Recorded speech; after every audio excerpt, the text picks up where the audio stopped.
this profile shows 2012 to 2016, how much is the benefit to the grid by solar PV. So the first row in rupees million indicates the difference between production and consumption profile, because customers produce during the day and use in the night. And also fuel savings in power plants that would have otherwise used liquid fuel during the day, which is a positive impact of solar PV. But the capacity income lost to the utilities also is shown, and obviously the numbers are negative within brackets. And the net financial impact for the utilities, the total is given as 12.6 million in 2012, which rose to almost 1 billion rupees in 2016 and continuing to increase. And on the last row is the financial impact in rupees per kilowatt of installed capacity by the loss of revenue from these customers. Of course, governments can decide to provide subsidies. Governments do provide subsidies. But what I say is that not to ignore this developing problem in which the utilities are asked to forego the distribution revenue due to them by the customers, and not defining who pays this. So what happens today? A customer who does not have a solar PV system, a customer who cannot afford a solar PV system, or a customer who does not have a roof to mount a solar PV system is actually paying the capacity charge of the net metered and net plus and other customers, so on. So therefore, if this is the case, let us tell that clearly to the customers. If you are not willing to have a roof, if you are not willing to invest on solar PV, you are paying the price for the capacity of the network to serve the solar PV customers. So, but nevertheless, what I say is that PUCSL role is, of course, largely presently to support only of how good solar PV is. But I would say a complete assessment is healthier for the longer term sustainability of solar PV penetration. Because if you miss certain things, it's possible that sometime in the near future, the entire program may be suspended, or it may be suspended for review and may never be started off. So it is much better than simply promoting only the benefits of solar PV, to look at this whole problem in a holistic manner. The fact that they are renewable, they are displacing expensive thermals as well as supporting the grid, but nevertheless have certain costs which have to be accounted for. And to calculate the impacts and highlight these financial impacts, allocate them somewhere. Could be a government subsidy to solar PV customers themselves or to other customers, and thereby implement the tariff methodology. Thank you very much.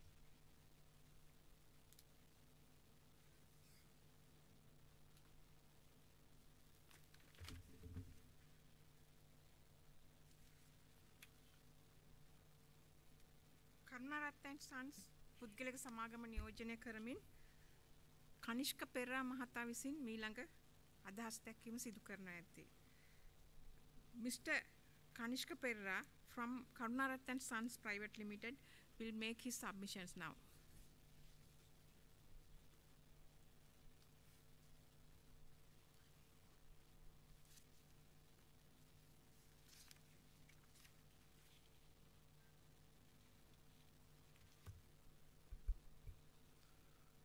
Good afternoon, Commissioner and ladies and gentlemen. I am representing the Karunaratna Sons Private Limited Company. Actually, we are a large-scale printing organization established more than 45 years ago. Then we are DVT to the hydropower plant projects and as well the solar panels projects. So at the moment we had commissions for power plants and providing to the grid for the more than 8 megawatts power supply. And as a pilot project, we investing 50 million for the solar panel system project, but more than 2 months ago. But unfortunately, still that project we can't be commissions. So normally, as a business organization, we are always think about risk and return on investment. So, but 2 months ago, we completed all the panel systems, but at the moment, we are making more than 3 million loss per the month. So, and also as a company, we will hope to invest more for the solar panel system projects. It means if that project is succeed, we will hope to invest another. We have another 2 plants, so we will hope to invest that 2 plants as well. But as an investor, we are discouraging for that thing. So we are kindly requesting to the as soon as possible sort out this matter. And as a company, we would like to, because the twice a time electricity board promised us to the come and install that things, but unfortunately at that 2 days we stopped our all the workings at the printing organization, and we are making 2 losses. One is the production loss and also the money loss. So as an investor, we are discouraging for that matter.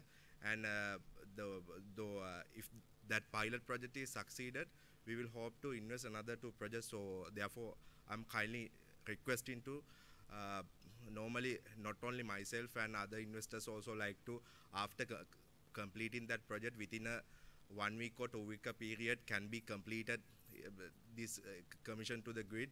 So I think that's a great. So therefore, I am kindly requesting that thing. Thank you.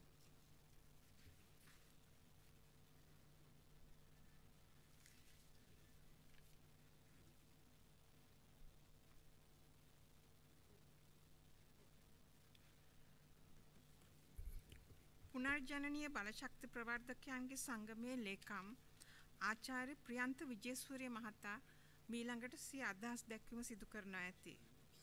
Dr. Priyantha Vijayasuriya, Secretary Renewable Energy Developers Association. Sorry. I'm sorry, he is the President of the Renewable Energy Developers Association. He will make the presentation now.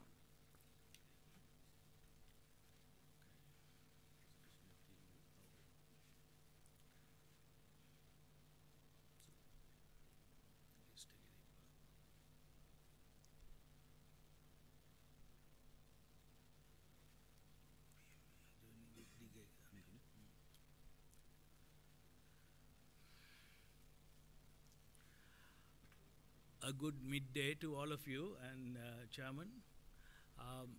What I'm going to say, I would rather first say a few words about myself, because my presentation is geared to have a bit of focus, more like critical on the ongoing program here, but I'm basically a solar guy. So introduction is I hold graduate qualifications in energy engineering solar option from the US. I've been working with US engineers in the Caribbean, all over the place, World Bank consultant and so on in solar photovoltaics. I'm the founding president of the Solar Industries Association along with Pradeep Javadhan and so on. Now I'm accredited to the SCA in about 5 technologies, solar being one, and the founding president of the Solar Industries Association. So I'm a solar guy by heart, has chosen to be solar, although I'm accrediting other projects like biomass as well. Are you driving the program or from here? From here. Yes. Okay, so the net metering program, I have about 5 or 6 slides, I think. What I have to say is about the program going is on a pros and cons basis. Net solar integrated into a country program like a roof program, if done well, it's a good technological base which brings focus to Sri Lanka as a solar country. We have done solar for 20 years now with the ESG Credit Line World Bank. We did about 160,000 solar home systems by that time. Now we are doing this net metering, which is a good thing. It's going around the world as a solar base in the world. So those are the good things. It brings, it's another place where consumption is taking place, so global price advantages can come here. all those good things about net metering is there. But if we do it wrong, I'm in synchronous mode with some of the engineers like Mr. Dulanya from CEB and other ex-CEB engineers and so on who said some concerns about it. I also have some concerns being an independent observer and a researcher. If done badly, solar net metering can drive the budget line of the country or the national economy into a negativity. So it can even result in the CEB burning more oil than necessary because network charges are going up because of the program very clearly, and the CEB has to sustain the system. The network, the system control is under strain very obviously due to the system. So if we are claiming we are offsetting carbon